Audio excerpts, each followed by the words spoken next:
ꯊꯥꯡꯖꯤꯡꯉꯒ ꯃꯔꯨꯞꯁꯨ ꯂꯩꯔꯦ ꯃꯣꯏꯔꯥꯡ ꯀꯪꯂꯩꯔꯣꯜ ꯃꯔꯨꯞꯁꯨ ꯂꯩꯔꯦ ꯍꯧꯖꯤꯛꯇꯤ ꯑꯩꯈꯣꯏꯒꯤ ꯁ꯭ꯀꯣꯂꯔꯗ ꯑꯃꯁꯨ ꯊꯣꯛꯄꯤꯔꯦ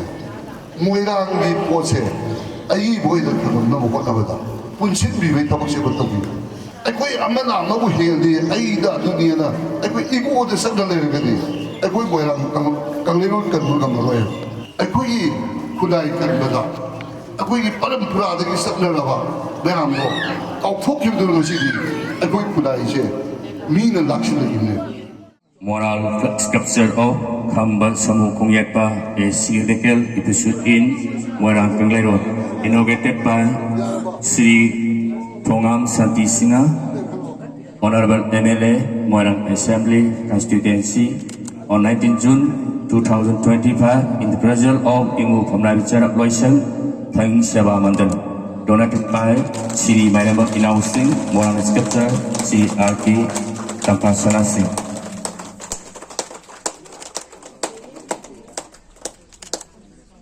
ꯑꯩꯈꯣꯏ ꯑꯃꯅ ꯑꯃꯕꯨ ꯍꯦꯜꯂꯗꯤ ꯑꯩꯗ ꯑꯗꯨꯅꯤꯅ ꯑꯩꯈꯣꯏ ꯏꯒꯣꯗ ꯆꯠꯅ ꯂꯩꯔꯒꯗꯤ ꯑꯩꯈꯣꯏ ꯃꯣꯏꯔꯥꯡ ꯀꯪꯂꯩꯔꯣꯜ ꯀꯟꯕ ꯉꯝꯃꯔꯣꯏ ꯑꯗꯨ ꯑꯣꯏꯇꯥꯔꯗꯤ ꯃꯁꯤ ꯀꯟꯅꯕ ꯍꯣꯠꯅꯕꯗ ꯑꯩꯈꯣꯏ ꯀꯅꯥ ꯀꯅꯥ ꯊꯧꯗꯥꯡ ꯆꯠꯂꯤ ꯑꯗꯨꯅ ꯏꯁꯥꯅ ꯈꯪꯕꯗꯣ ꯍꯧꯖꯤꯛꯇꯤ ꯂꯣꯠꯂꯒ ꯊꯝꯕꯤꯕꯒꯤ ꯃꯍꯨꯠꯇ ꯑꯏꯕ ꯑꯣꯏꯅ ꯄꯨꯊꯣꯛꯄꯤꯔꯛꯑꯣ ꯃꯣꯏꯔꯥꯡ ꯆꯥꯎꯈꯠꯂꯟꯁꯤ ꯄ꯭ꯔꯤꯊꯤꯕꯤꯗ ꯃꯁꯛ ꯇꯥꯛꯁꯦ ꯍꯥꯏꯇꯥꯔꯗꯤ ꯑꯩꯈꯣꯏ ꯑꯄꯤꯛꯄ ꯄꯣꯂꯤꯇꯤꯛꯁ ꯇꯧꯗꯅ ꯑꯐꯕ ꯉꯥꯛꯇ ꯈꯜꯂꯀꯥꯟꯗ ꯊꯕꯛ ꯇꯧꯔꯒꯗꯤ ꯑꯩꯈꯣꯏ ꯃꯣꯏꯔꯥꯡ ꯌꯥꯝ ꯊꯨꯅ ꯆꯥꯎꯈꯠꯀꯅꯤ ꯍꯥꯏꯕꯁꯤꯃ ꯑꯩ ꯁꯨꯃꯥꯏꯅ ꯊꯝꯖꯔꯨꯅꯤ. ꯑꯃꯨꯛꯇꯪꯒ ꯂꯦꯡꯈꯠꯄꯤꯔꯣ. ꯀꯣꯛꯇꯣ.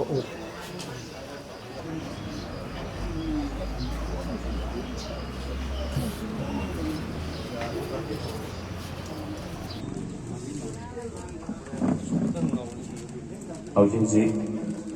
ꯏꯃꯥ ꯑꯩꯈꯣꯏ ꯇꯦꯡꯊꯦꯜꯒꯤ ꯄꯣꯠꯆꯩꯁꯤꯡ ꯑꯩꯈꯣꯏ ꯂꯨꯃꯥꯏꯗ ꯃꯣꯏꯔꯥꯡꯒꯤ ꯌꯥꯝ ꯅꯨꯡꯁꯤꯔꯕ ꯏꯃꯣꯁꯅꯦꯜ ꯑꯣꯏꯕ ꯑꯗꯨꯉꯩ ꯊꯣꯛꯈꯤꯕ ꯊꯧꯗꯣꯛꯇꯨꯅꯤ ꯃꯌꯥꯝ ꯄꯨꯟꯅ ꯑꯩꯈꯣꯏ ꯄꯨꯛꯅꯤꯡ ꯊꯧꯒꯠꯄꯤꯗꯨꯅ ꯉꯁꯤꯒꯤ ꯊꯧꯔꯝ ꯑꯁꯤ ꯑꯃꯨꯛꯇ ꯎꯈꯤꯗ꯭ꯔꯤꯕ ꯁꯛꯐꯝꯗꯨꯅꯤ. ꯉꯁꯤꯗꯤ ꯏꯃꯥ ꯑꯩꯈꯣꯏ ꯀꯩꯊꯦꯜ ꯃꯁꯥꯃꯛ ꯁꯦꯝ ꯂꯦꯡꯕꯤꯗꯨꯅ ꯉꯁꯤꯒꯤ ꯀꯩꯊꯦꯜ ꯑꯁꯤꯒꯤ ꯁꯛꯇꯝ ꯑꯁꯤ ꯐꯝꯃꯒ ꯌꯣꯟꯕꯤꯔꯤꯕꯅꯤ ꯄꯨꯝꯅꯃꯛꯅ. Honorable MLA na ahanba si Paul si Laibiri.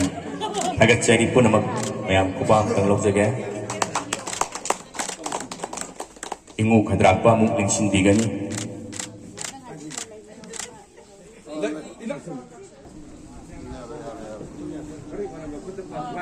Ingu kadrakpa na su magui kecendri buat Laibiri. Sige matunda ingu pamnai besing amuk sangbiyo matangda koi luploi sing am sangap naba ingu phamnai sing hana loi jage our guest of honor taurabasi iwdau thangjing event dauna sahi khudingi masigi tauramasi pangthokpa ngamam biopi ni biba voisnu masimakni akoi gi Moirang Kangleiron gi yamna mathau oiba mulai traba singumlaba pasak singasi acha masu oibisingna kanbagi tanja adu akoi Lawina si haiba ufam si masuk thamjage.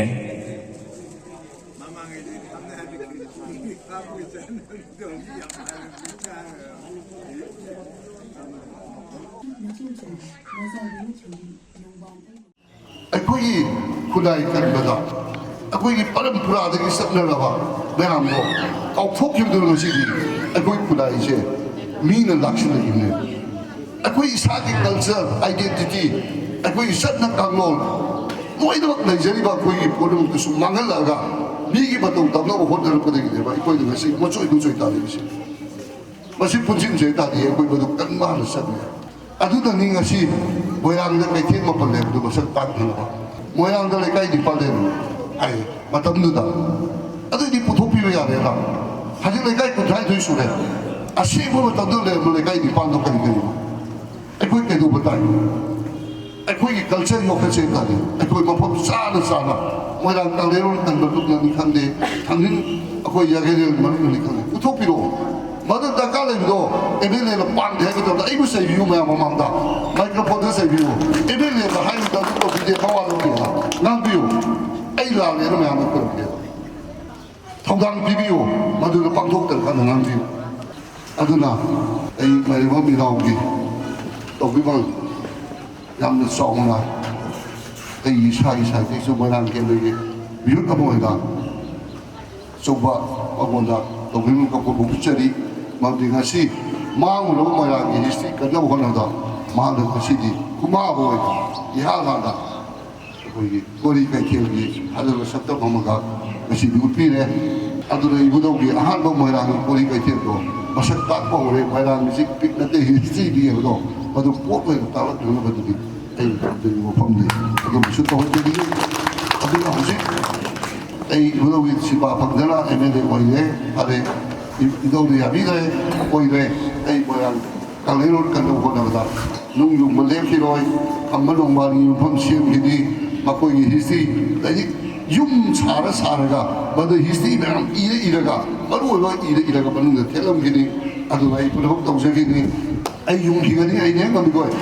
ai na haja badu ni sewa mando do se ya kana haja ni adu i mu ko na go lo se so kadang risk lo view adu na niom su na tabak to hun gani adu moya tangleron kan si adu na moya sokhat do ko na da moya tangleron da mani ta abadi bharat da ichibida ai ko moya mo sakta ila dia se ko ko na khangaro ko pila si ko mo ka se ko ni to na ko ni si alo lo ko pe amo to pila ga ai ko na to da review madu de gi da ai da madu na thai de si la ba tom da ai bu mya ma mang da sai biu ngal biu adu na ibu kan da ko na ba da mo ra ka le ron ka ko na da ai da ka le ko na ma ai he kam ba ki ka tok sa ro ge si ri ba le mon ki da o lo ri bu su bai to da khai je da ba di ma kom phom da ba na ka le ron ki le ko da a thok bai thong da ma mo ra ke de ko da pu lo te yo ki da ke di soi da mo ra ko le ron kan da phok jang ga na sam che ba yo ga di he bo ko te tam da ga kasi da pi pu lo pu ambok tan na kai ko lo na lu pu chi ไปถึงเก้าพาไปเสร็จมีอันนี้ก็จะแก่ให้อะไรก็มีสิ่งอยู่ได้ปัญญาร้อย